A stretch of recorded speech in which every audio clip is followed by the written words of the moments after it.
because we don't want anyone to get hurt. Actually, we're healing. We're trying to heal this afternoon. It's been amazing listening to what's been said and preparing what is to be said.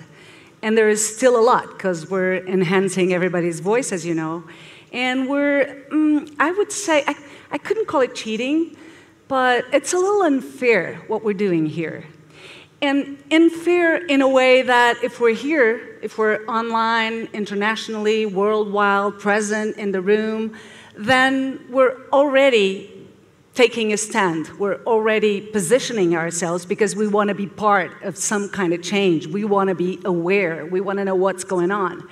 And it's not us that we want to change. We want to change the others who are not aware. But theoretically and in practice, in real time, this is a sustainability meeting. It has been. It was 2 years ago, amazingly, and it's this year. These last 2 days and today have been amazingly putting sustainability on the spot, in the center of all attentions. But what is sustainability, and where is it in a chronological point of view if we're facing humanity, if we're facing what we can do to change? Where I want to get at is that one of the pillars that we could start by when we talk about sustainability is dignity. One of the pillars of humanity, and we're talking about our planet, our home, and humankind. And if we want to go towards dignity, then we should be talking about everybody. Then we should be reaching out in terms of information, education, opportunities, thoughts to everybody. Can everybody take a stand nowadays? Can everybody make a choice? Can everybody know about sustainability? No. There's more than half of the world that doesn't even know about it, about the idea, about the concept. So what we have to do is really focus on what we can do to change that. And in order to change that, then we'll be leaving no one behind. And then we'll be enhancing everybody's voice. And that's exactly what we're doing here today. And we'll be starting with dignity, with the enhancing of it, and we'll be starting with the CEO for Ageas, Ageas Portugal, Stephen Braekeveldt. And Stephen is, I'm sorry, I'm looking to the side because I was checking if Stephen was here. Stephen Braekeveldt, are you there? We want to start with your speech. We want you to embrace this everybody voice that we want to listen to today. Good. Well, I don't know if I'm in the same room as I was present, and good afternoon to everybody.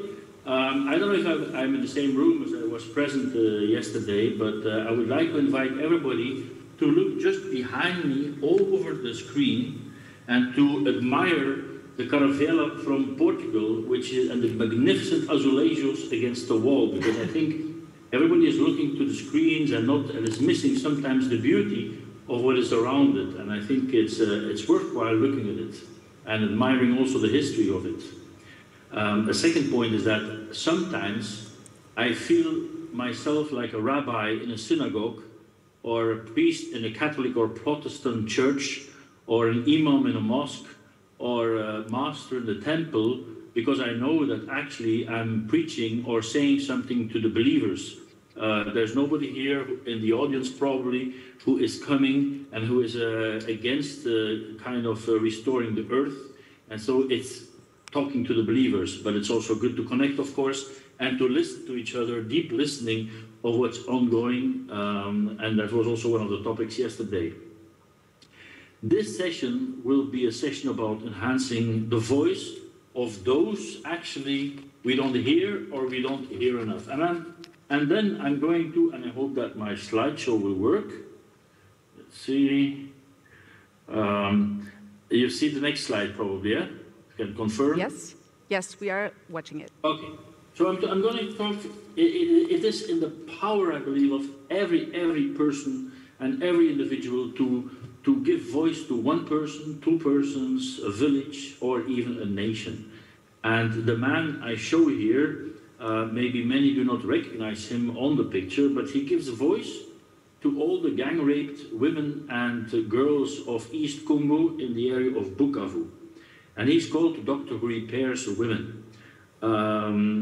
This is something, he's a person I have a relationship with already for many, many years. I think it's about 10 years. Dr. Mukwege, who received the Nobel Prize of Peace, I think 3 years ago. And that is somebody who enhances the voice, who gives actually a voice to all these women who have been chased, who have been gang raped by the militia in East Congo in exchange for coltan, which is in each mobile phone that we have in our pockets.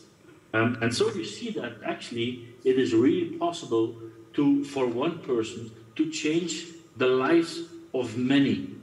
And he not only repairs women physically, but he gives them a new life as a woman, and he gives them hope.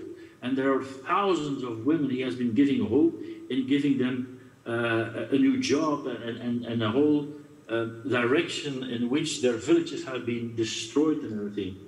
And if I'm talking with him and standing next to him, I think sometimes you feel very small. And this is one of the men, if you are looking to it, where actually myself, I feel so small, even in all the little things we're doing. This is a man who gives voice to many, many, many people. And there are many of them. Many of these people, you have Rosa Parks, who is a lady who just changed the world, who gave voice to all her people by one day sitting on a different place in a bus. She changed as one person the voice. Greta Thunberg, how young she is changing and giving voice to the young people what they really want.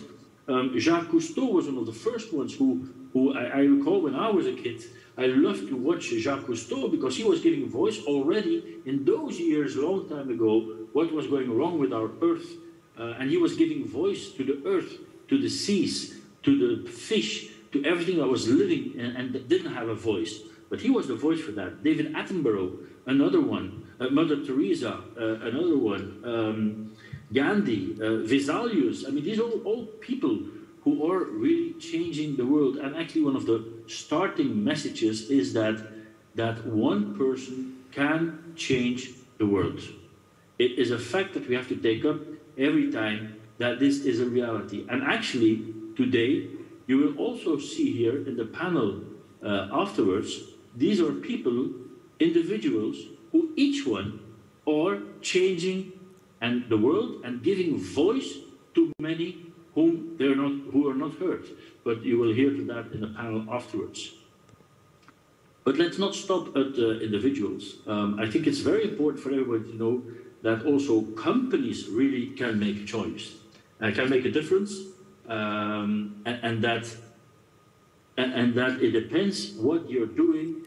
Let me go to the next one. So companies, you have the B Corp Corporation, you have the B for Good Leaders, you have so many organizations of companies that are looking at how to change it. We have the sustainable IFRS standards that are being developed. So there's a lot going on in the world. And one central theme, really central theme in all of this, I believe, and it's very important to stress that, is radical collaboration. Radical collaboration, why? Because we cannot do it alone. There are problems that are so big that even as an individual, even as a company, even as a nation, we will not solve it. We need radical collaboration with the unsuspected ones, and that's at least something that we here also in Portugal with Ageas are doing. We have relations with many organizations, House of Beautiful Business, Singularity University, Nova, MACE. Some relations are very deep or very profound or nearly on a daily basis, some are less, but all the time with the awareness that there are problems that we cannot solve alone, impossible. And therefore we need to work with so many different companies which are even that people outside here in Portugal are saying, what is Ageas Portugal doing with that company? Well, we're working always together and trying to find solutions to problems which are too big for us to solve. But I must say that radical collaboration is not enough. Actually, it is the fact, and this is the big change, it is the awareness, the deep understanding that everything is interdependent. I believe that with radical collaboration, we only will have collaboration. But there is not yet understanding, if we don't go deep, that everything is interdependent. That means that understanding that it is a need from each one to work together. And once you have this deep understanding of this profound need that companies have to work in a radical collaboration with the understanding that everything is interdependent, then you will get to a situation where you can actually go to KPIs of companies which are only achievable when you work with many together to achieve a KPI which is just trespassing the area of the one company. In companies, it's very clear that you can enhance voices towards your own policies. It's very easy to adapt your policies and to give voice to many, to adapt your strategies, to adapt the policies in a complete different way, to make your sustainability policies intrinsic to your products, to your processes, so that you can actually change behaviors of your customers. So it's proactive management of how you do it in a company. And yes, actually, this is what today you see a lot of pictures. There are a lot of pictures of the fact that profits and sustainability go hand in hand. I mean, you only have to look into the internet and you can see all kinds of pictures, all kinds of theories. But I do believe that we will not make it only with these sustainable factors. Actually, what most companies will have to do, and it's adamant when we listen to Earth, it is the fact that we have to move away, and this may shock some people, we have to move away from sustainability principles to regenerative principles. Sustainability will only allow that we continue what we're doing today, but it will not restore what we have destroyed in the past. And it is possible. You can actually link profits together with the planet and the people. There are ways where you can link KPIs, pure KPIs of departments of a company, like Ageas as well, to link these KPIs on profits and growth in different lines of business with regenerative principles. You link your growth with regenerative principles. I believe this is a subject, a chapter in which most companies have not yet started or just at the beginning. I believe this will be mandatory if you want to have a real impact into society. So this is about how do you go about in managing your people, the planet, and the profit, because profit remains very important. Everybody knows in our company that I'm saying it's not the level of profits you make, but how you make it and what you do with the profit, which is very important. And that will be highlighted more and more also when we look at what will come in sustainable IFRS principles. It will be more focused on how do you make the profit, and your tax levels will be based on how you make the profits. Later, they will even go one step further, but that's still far future. Why I'm saying this? Because it's urgent. It's very urgent that we start all of this. If not us, then who?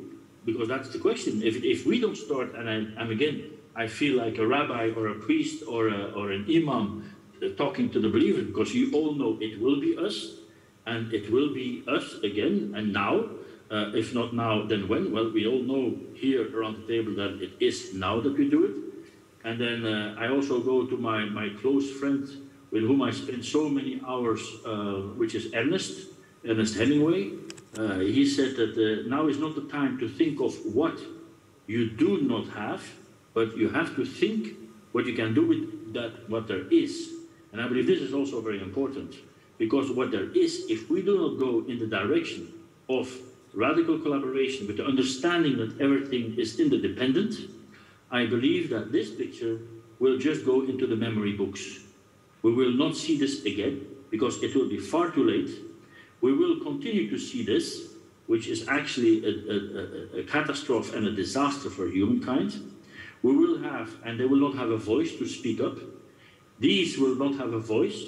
And there will be too many of them for too few left. If you continue in the same way that we're doing business and economy, you have seen in the previous slides one picture that was referring to the donut economy, which is a new economical theory on how to look and how to combine growth with profits and to restore the Earth. We will have more of this, which is today's environment. So again, with this will not stop. It is adamant, and I saw today, I think in the newspapers, that the projections are now that if we continue the way we are all working, the Earth will warm up with the 2.5 degrees instead of 1.5 maximum. So we know what is going to happen. We know that this, in the way, if it goes to 2.5 degrees, this will be reality, and there will be no water left, drink water left for everybody. So, and I think in a couple of minutes, 15 minutes, I wanted to say, in the end, what is important is that each one can make a difference. How small it is, in one person, two persons, a village, a company, a nation, but there is an action plan. I think that we can do the changes. Even if you're a CEO in a company, you can steer, you can lead, you can guide, and you can do processes that goes in the right direction.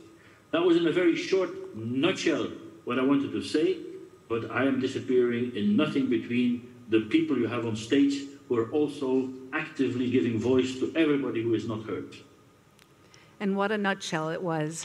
Thank you so much, Stephen. It was amazing and especially inspiring, because that's exactly what we're talking about whoever made a difference, how many people, how much can we make as a difference, because we all have impact. Even when we don't do a thing, when we're stopped, when we stay at home, when we ignore whatever, when we feel helpless, we're having an impact. We're doing nothing. So thank you for giving this opening and this inspirational speech. And we'll now have our other speakers joining us. Stephen is still joining us for the rest of the talk. So we now have Miguel Neiva, who is the creator and the everything of ColorADD, apart being an Ashoka fellow. And we'll have online Thandeka Tutu-Gxashe from Tutudesk campaign. I think Thandeka is here already. Yes, she is. Hello. And I'm inviting on stage also at this time Kai Troll from AssociationWorld. We'll find out how associations can come together to really make a difference. And we'll enjoy this. Oh, you're enjoying the Portuguese habits, huh? It's two, but we have mics. And so let's head up, because our time is really running. And let's listen to Miguel. Miguel, there's millions and millions of colorblind people in the world. And you've been making a difference, starting by yourself, approaching the theme when nobody else was talking about it, and trying to realize what can I do to give blind people, colorblind people, just a chance to watch colors like everybody else. And that's how it started. But I'll give you the stage. Okay. Hi, thank you. Before beginning, I want to distribute some glasses, and I help someone to help me. To the audience, I promise to be faster, but I think it's important to contextualize what we are doing. Take one, sorry. One for you. Remember, you're all making a difference, so those who are in the room, quote with Miguel, this will be worth it. I can tell it will. I've been through it. And those who are at home, just know that Miguel is spreading glasses, paper glasses with different I think colors all of you already have the glasses, correct? Mm-hmm. You don't have? You have the glasses? Oh, sorry. One for you. Take them. Sorry.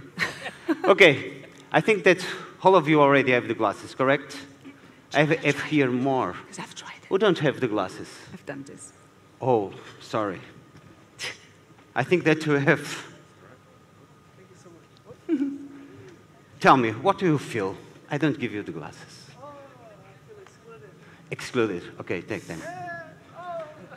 Okay. I ask. This is a small provocation, Margarida. One for you. Thank you. This is a small provocation to allow that I want that people who receive the glasses, if you don't mind, to put the glasses in your face. Who don't have here more. But first I ask to know what you feel. who don't receive the glasses. Sergio, for example, what do you feel? Is it excluded? In fact, tell me, you with the glasses, you can identify the difference between these two images and the people who don't have the glasses. You can see the color of this pencil, for instance. In fact, the people who was discriminated is the people who have the glasses. We are talking about something like it's not told usually, but not everyone sees the world with the same colors. I'm talking about the colorblind people. In fact, it exists in the world 350 million people who can see the correct colors. Colorblindness is a non-visible handicap. We're born colorblind, all our life we live with the constraint to don't see the correct colors. There exists a lot of degrees of colorblindness, but incredible, 41% of the colorblind people feel difficult of a social integration, not only the social, but also in a professional integration. What I made, I'm a designer, and all the time I imagine that design can be more to develop beautiful objects. I decided to research during 8 years to find a solution to guarantee the correct integration of these people in a world when 90% of the communication is made through the color. The concept is very simple. It's based on whole knowledge. I imagine that all of us bring from the first school the concept of the color addiction. The professor tell us that exists the primary colors and the black and white, a little box of inks. But the colorblind people confuse the colors. They make confusion between the red, the green, the orange, etc. Even exist people who are born to saw in black and white tones. Incredible. But if the colorblind people can see the correct colors, they can understand the shapes. Well, if they can understand shapes, for each one of these primary colors and most black and white, one graphic symbol. Easy to understand, easy to identify, to integrate visual vocabulary of each other, easy to reproduce in different dimensions, supports or techniques, but most important, easy to mix. Why? Because if we learn, if I mix the yellow and the blue, I have the green. If I mix the symbol of the yellow and the symbol of the blue, I have the symbol of the green. And with only 3 symbols, the colorblind people can identify all the colors.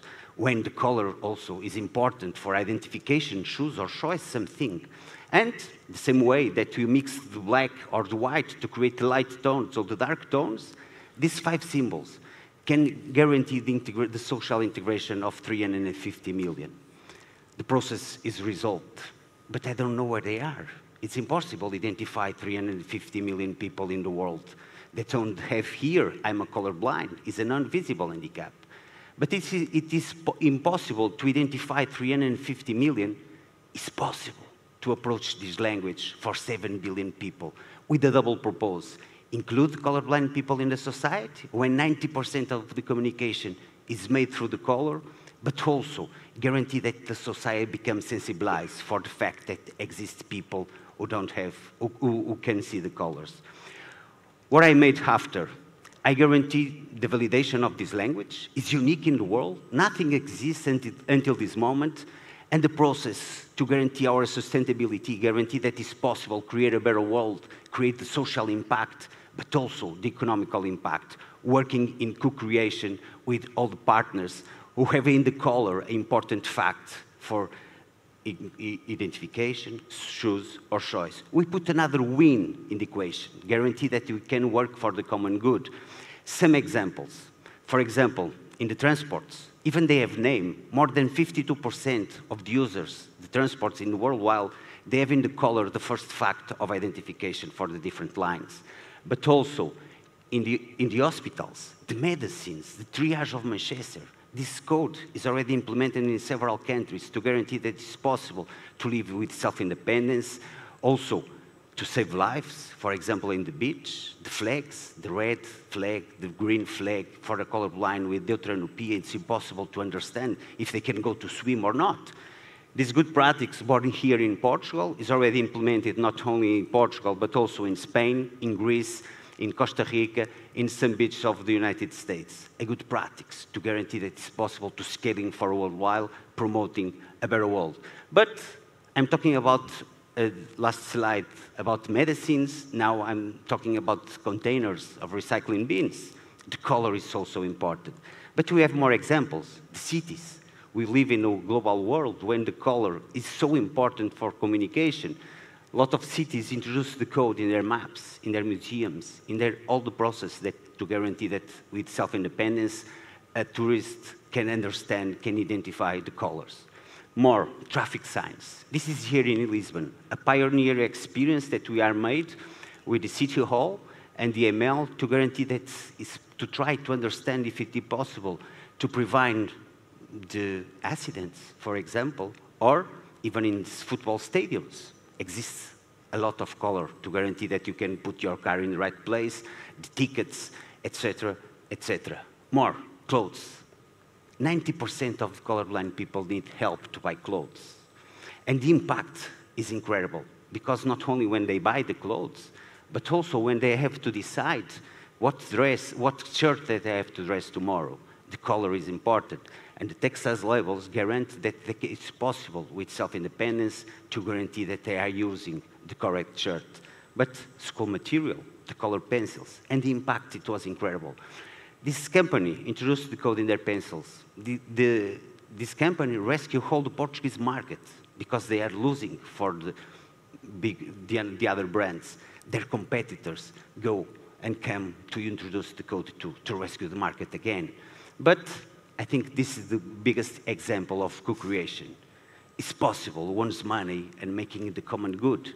This is the most famous card games in the world, produced for the most important companies of games in the world, called Mattel. For a colorblind people, it's impossible to play this game with their friends, with their family. But the impact, it was incredible. I have here a small video to show that what Mattel thinks about of this. But if you're already the market leader, moving the needle is hard. And if you're the most popular card game in the world, it's crazy hard. Thanks in part to its simple universal colors. Everyone is already playing Uno, young and old, all over the world. Or are they? 1 out of 12 men is colorblind. More than 350 million people worldwide struggle with color identification. So, we developed and put into full-scale production an Uno deck optimized for colorblind gameplay. To make it right, we partnered with a global organization, ColorADD, utilizing its proprietary color alphabet to add symbols that represent colors. Uno has launched the first card game ever for the colorblind. That way, the new product was not only the world's first truly inclusive card game, it also introduced Americans to a new educational tool to support people who struggle with color identification. So it wasn't just the right thing to do, it was a new untapped market, and the market reacted. Year-on-year Uno sales jumped 66%. The story generated more than 130 articles and 70 broadcast stories. As the world's first card game optimized for the colorblind. Now makes Uno available to some 350 million people.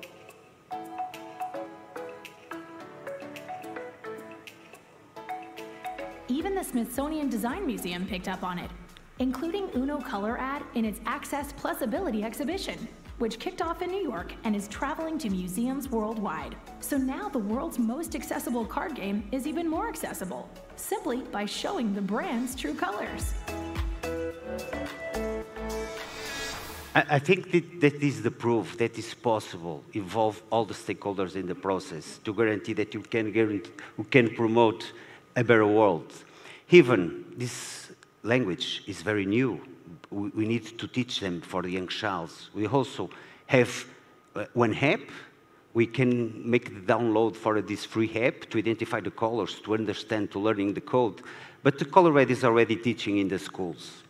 And I decide I want to give this project for the schools.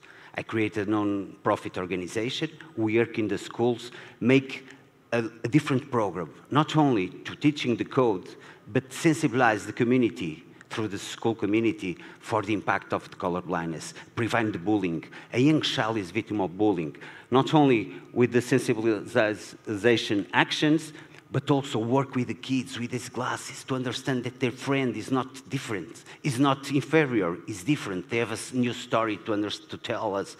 And all of this process will make you also the screening of color blindness. 70% of the colorblind people only discover it after 20 years of age. They live 20 years and doesn't understand why they are being rejected, victim of bullying also through the professor, or even we make the equipment of the school libraries because they use a recommendation by UNESCO and the color is important to identify the different thematics. But not only here in Portugal. I decided to go for another countries like Mozambique, work with the kids, teaching the professors, help them to guarantee the correct integration. Also in south of India, it was incredible, the impact, and of course, to offer material for the young child. It's incredible. And last week, I came from Kenya, when I work in the primary schools in the rural village, and the impact not only for the young child, but also for the community of albinos, because the colorblindness is very strong in that country. And this is the work that me and my team are doing in the last years, and I want to finish with a sentence that I read a few years ago. I prefer to tell them in Portuguese, but I have here the translate in English. And this sentence is for me, is that to make me wake up in the morning because I believe that we can promote a better world, even with the pandemic, the war. I think this is the right moment. We are part of the 7 billion people that together can promote a better world. And the sentence is so simple that is existir é suficientemente escasso. Muito obrigado. Thank you, Miguel. Thank you, Miguel Neiva. And we're talking education, we're talking school. Miguel was just all over it, and how can we include through school? And that's through education that we leverage the world, that we get all on the same, on the same level, if possible. We're working on it. So introducing Thandeka Tutu-Gxashe is really exciting because the challenge is immense. I don't know if you know this, but there's just in sub-Saharan Africa, there's a shortage of 95 million desks for school. Just that simple. They don't have desks. So the whole project, the Desmond Tutu Tutudesk campaign, is about, or its goal is about to bring 20 million desks into schools in sub-Saharan Africa. And Thandeka can tell us about it in her precise words and in her experience. Welcome, Thandeka. Thank you for having me. And hi to the other panelists. I really didn't prepare a presentation for the panel. I assumed you were just going to be asking questions and we were responding, but talking about Tutudesk and what we do comes easy. The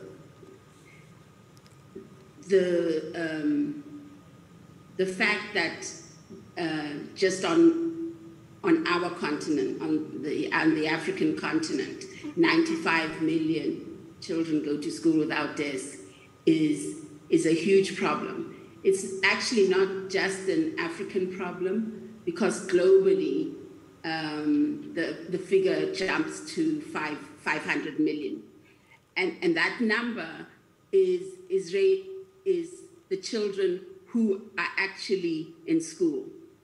Now, when you consider that there are children who may be in refugee camps, or there's been some kind of natural disaster, the numbers are staggering. And the reason why this is a problem is that when you are going to school and you are learning to read and to write, you need a solid surface. Even as an adult, if you are trying to write something on your lap and you don't have a solid surface there, you know that it's much more difficult, and what you've written is probably going to be wonky if you don't have a solid surface underneath it. You don't have a book or something. But for children who are going into school and learning to read and to write, it becomes a major issue.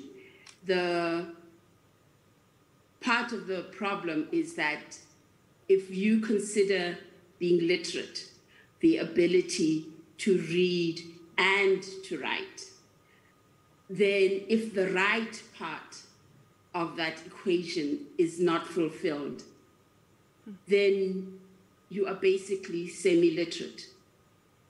And so the problem is that you have these children, 95 million on my continent, on our continent, going to schools and being churned out of the schools and never have, never fulfilling the right part of that equation. It's and never so complete. we are churning out semi-literate children. And that's a problem. That becomes a problem for the child, for them to get into, either to go into college or university, or to go in, to fend for themselves economically. It becomes a problem for their families, for their communities, their villages and towns, their cities, their countries, for our continent in general, and for the, and basically for the whole world. Because if these children cannot take care of themselves, who is tasked to take care of them? Of course, and it's a whole generation. Thandeka, and do you, as you go along with the project, do you measure your impact? Do you have already an acknowledgement of what's changing in their lives? Yes, we do indeed. We actually had AusAid, which is the same as USAID, but it's by the Australian government. They did a major impact study on the desks and whether they actually make a difference, and the results were astounding. I mean, the things that you would expect to get improvement in, in writing skills, in the legibility of the work that the children are producing, be it, in the classroom or at home. But the other thing was that teachers also found the desks useful, because now, instead of having children in a classroom higgledy-piggledy, they helped you have a more streamlined classrooms, whether that classroom was, a regular bricks and mortar structure, or whether the classroom is outside under a tree. So they came, so all of those things that you would expect or you would hope would see an impact, there was an impact. But the one thing that I do like to mention, which was an unexpected finding. What they found was that when desks are provided to schools in a certain community, one of the things that happens is that boys who had dropped out of school, who because conditions are so arduous for them, were coming back to school. And that for me was, a major eye-opener, because then it's the question that comes to my mind is, if the boys are not in school, where are they and what are they doing? Who is influencing them and who is influencing them in their lives? And so that to me showed that, some of the things that you think you are going to make an impact with, you get something completely different when you actually try to go back and really check on, anyone can come up with a good idea, but one, does it work? And two, what is the impact of it on other issues? It's amazing how measuring impact, and we've all had this experience, I believe, in this table, can change what you can do afterwards, because you know your path, you know it's worth it. Or you can change if it's wrong. If it didn't work, you can just stop and go somewhere else and share your wrong way, right? And say, don't come this way. We've done this, it's wrong.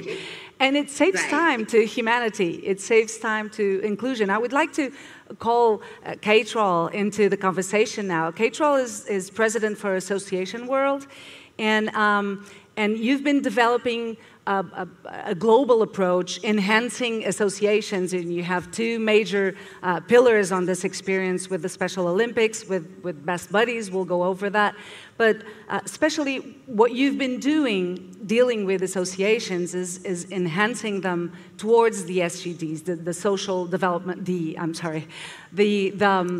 sustainable development goals, in order to generate awareness, to provoke some inclusion that wasn't even talked about before. Is this the way you're going? Yes, first of all, thank you very much. Basically, the AssociationWorld, a platform we founded with 6 association and non-profit leaders about 4 years ago. We now entertain a community of 14,000 members, I like to call them fans, because I think we are an open platform. We are not a membership organization where people pay money to, but basically it's an open platform where people exchange ideas and thoughts. And of course the topic sustainability, impact, legacy is one of the discussions that are very much discussed, not only when we talk amongst associations, but also when we organize events. So it's a platform where we provide the opportunity to do knowledge sharing, knowledge transfer, and besides, let's say, monthly workshops that we do in person in the global association hubs of Brussels, Geneva, and Washington. We just founded, actually, the Washington International Association Forum last week.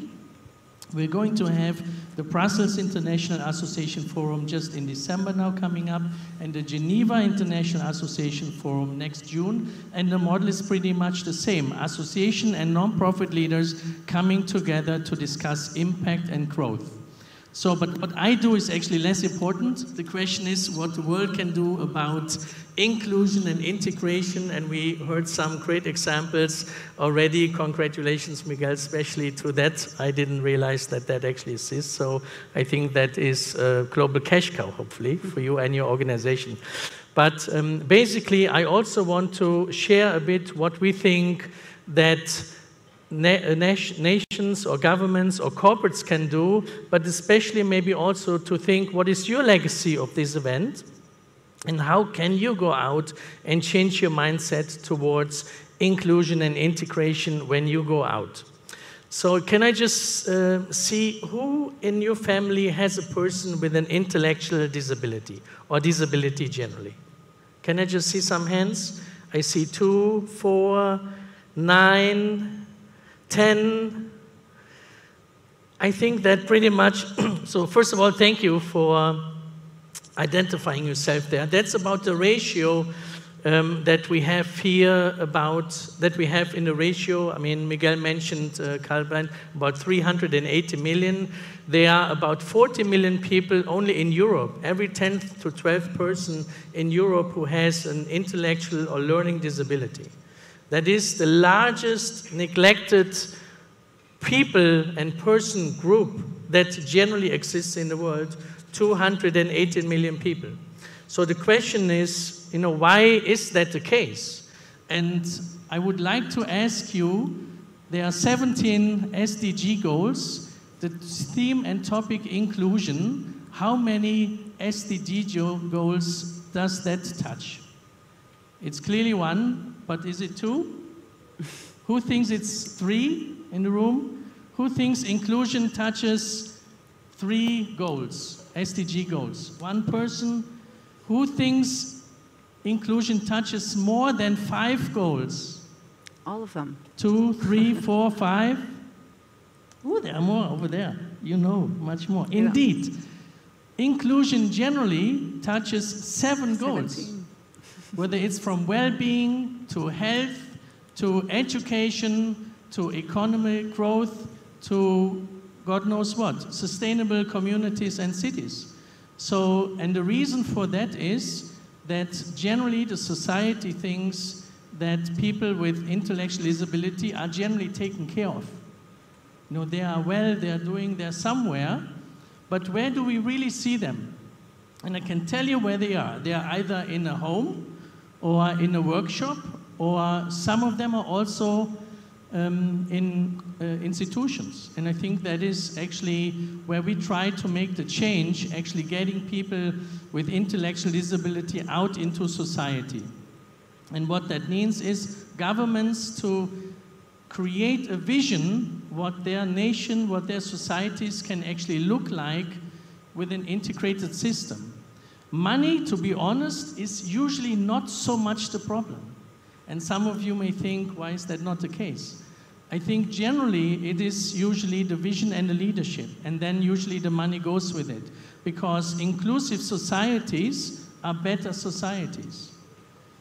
If you are working for a corporation, or for a company, or any type of organization, I would like you to go to your HR department and ask why your company or organization hasn't hired a person with disability or intellectual disability. And I bet the answer you get is, we don't have space for them, what do we do with them, we don't know what to do with them. And that is actually where some of these organizations like Special Olympics and Buddies come in, because they have programs to help employers to actually design employment programs that bring in people with intellectual disability. The same is, of course, the case in schools. Go to your local school or your politician and say, why don't we have an integrated school? Why don't we have a school that brings in people, whether it's, and there we need to make the difference between inclusion and integration. Does anybody know the difference of that? Does anybody know the difference between inclusion and integration?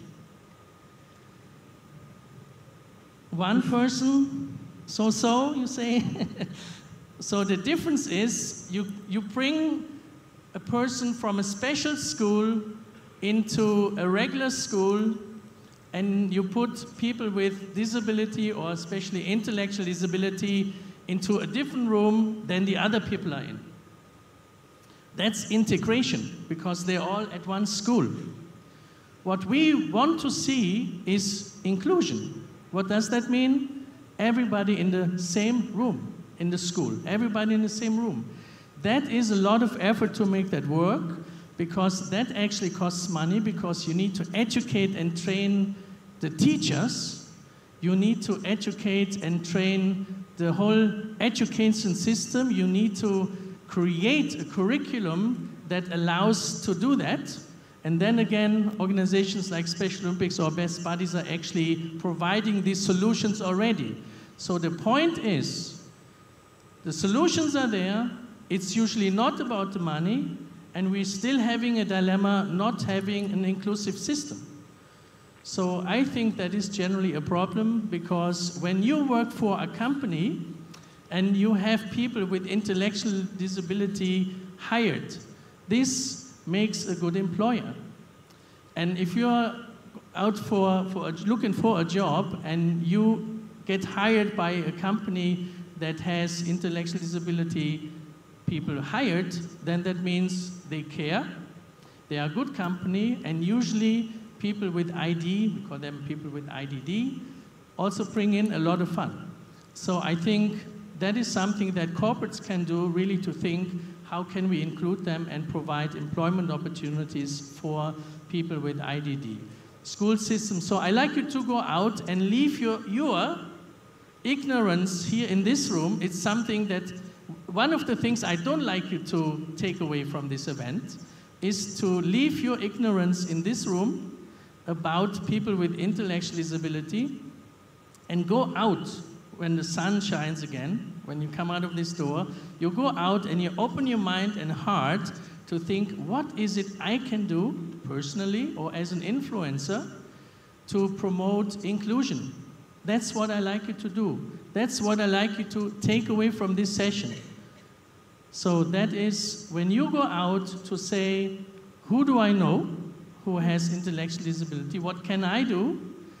Can I influence my employer or my school to create a more inclusive system? Where can you go out and volunteer? And it doesn't have to be large organizations like Special Olympics or Best Buddies.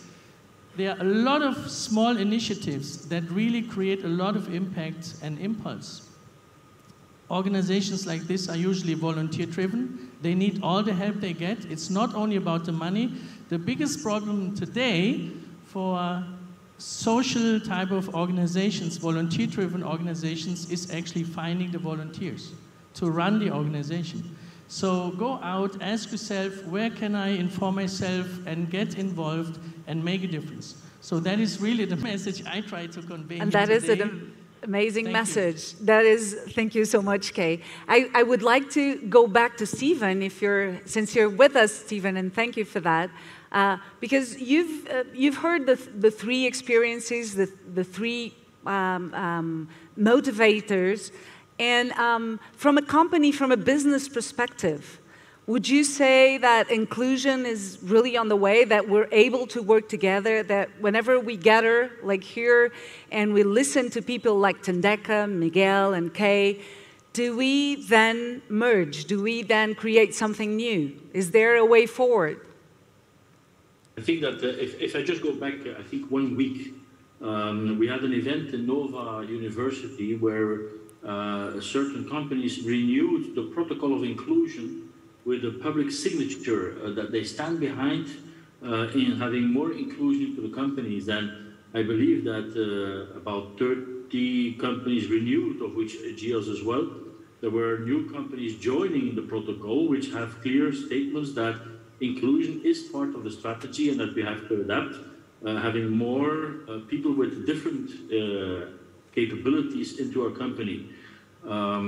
Sometimes words are used for these people which I don't really like, so I normally say they have special capabilities, special characteristics, and I do believe that there's a tendency and surely something, because indeed what has been said is true. A company with a very high gender equality, with inclusion, with an open culture is beneficial also, and now I'm talking as a CEO, is beneficial for profits. Because you can actually adapt your products, there's a lot of input, there's a lot of insight, which otherwise you do not have. But I really see that there is a tendency. Is it quick enough? I don't think so. I think it should be exponentially going faster, but there's a clear attention of companies, yes. Do you believe that raters asking all the ESG fulfillment to companies help really promote these motors, help speeding up what we need, what needs to be done? Well, I have on some of these questionnaires that you have to fill in, I have my doubts, but it is clear that they help moving the organization and moving society. That is clear. Sometimes I have doubts on the reasons which lay below their ratings because it's a business model. They also make profits out of it.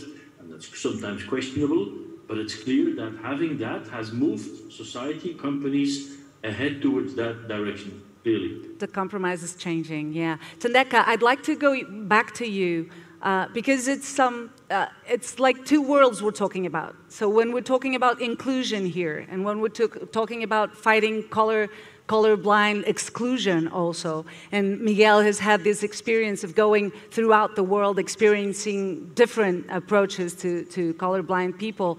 But you're dealing with the simple, basic first step in school, right? So it's a lot of steps behind. Do you feel that there's a connection, north-south, or do you feel that we're speaking the same language, that we're all going forward at the same pace? Well, we're definitely not all going forward at the same pace. I mean, we're starting at different levels of of inclusion and exclusion, and I mean particularly well, not particularly, but in many African countries,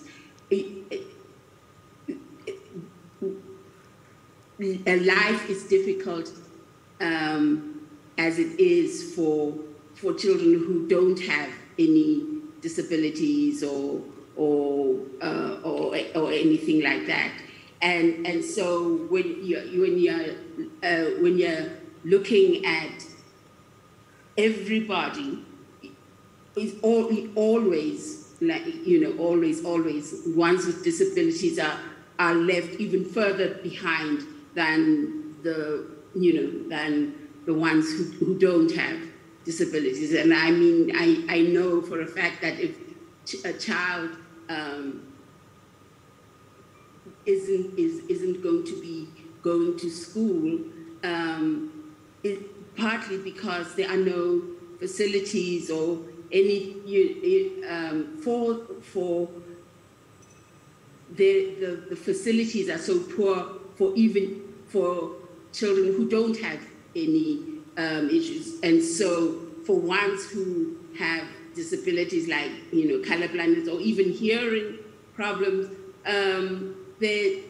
we have for the most part we don't have those facilities. So where we still have such a long way to go to even try to level the playing field from the right from the start, where it's like starting a race. I mean, if you were talking about having all the countries in the world having a race, then African countries for the most part would be like they'd have one of their legs tied to their hands, and so they'd have to be hopping whilst the Western nations are running, and so they're so much further ahead, and that's a problem for our world.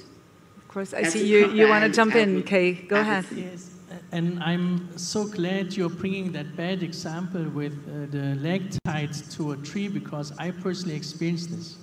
We had a very local Special Olympics event in Uganda, and the family, who has a tough life already anyway, had to put chains on the leg of their son because they feared he would run away. And it was really through the Special Olympics local activities, all of a sudden playing football, running, that person really showed the family, because that is another word anyway, but showed the family that the ability that the person had. And I think it's important to talk about not the disability, but the ability, and we have low ability and high ability. But I mean, you're so right, bringing up that example. I mean, it's almost like you were at the event, because this was one of the most shocking experiences in my life. And as a European, you think, holy moly. It happens. Yeah, absolutely. So your father was a great supporter of Special Olympics, generally speaking. And so I think there's a bit of tide. Thank you for that. Great to see you. Thank you. Well, I will have to thank you all. I would like to have a last round of a quick answer. But when you were invited to this World Gathering, these kind of conferences, they're not that common, but they're starting to happen all around, and we're on time now, so we're over time now. What was your expectation? In one sentence, what did you expect from World Gathering? And we can start by Miguel. You were the last. I confess, if you ask me if I imagine a few years ago when I decided to create ColorADD, if I imagine the impact, no. But I always say that I only create 5 symbols all the process is made through the society, through our partners, and make me believe that it's possible to create a better world. But this is not a journey for one person only, together. And I think that the concept of co-creation is the base for the future, and I believe in the future, and I believe, of course, in a colorful world for all. And all of these opportunities make me feel that today it's not necessary to be a big problem to be solved. If us as a singular person do our part, someone someday, if I need to help me, there is one to resolve my problem. Step by step. Yes. Thank you. Stephen, do you want to jump in? We're ahead of time. We're out of time already. Well, it's difficult to jump in from a screen on stage, but firstly, I think also my dear friend Miguel, who is there on stage, I think it's 6 or 7 years that we are partnering already with ColorADD, and it's fantastic to see what's going on. And I think that's one of the messages I believe of the one of the platforms is singing the gospel.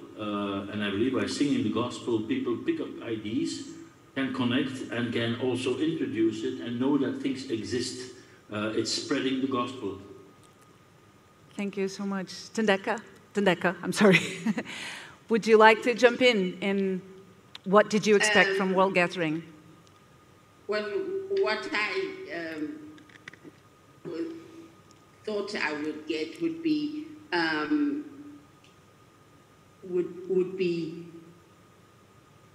people who might not have heard our story hear it and be interested in it and think that they could do something and make a difference. And so the opportunity just to have people's ears where you normally don't get them is huge. And so I really do appreciate being here. Well, technically being there. Yeah, it really was just another platform, another place to share some of the stories that are part of our world. And this world belongs to all of us. And as you said, and we sink or swim together. That I think that's the and when we understand that, I think that helps us move everybody forward. Thank you so much. That's enhancing people's voice. Kay, wrapping it up. Yes, I would say, I mean, an event like this typically brings people together who believe in the core of what this is about. Mm-hmm. So it's important that we come together, we get motivated, but it's more important to go out and understand what each of us have to do, because when we come back together next year and discuss the same things and nothing has happened, we didn't do a good job. So the question is, what happens between tonight, when this finishes, and a year from now, and next year when we meet again? So then I think, there's a lot of storytelling, and I promise then we actually have a person up here with an intellectual disability or colorblind to share their stories, because it's great for us to talk about this, but the story, I tell you, gets much better when they talk about it. Thank you so much. We'll meet again next year. Thank you so much. Thank you very much.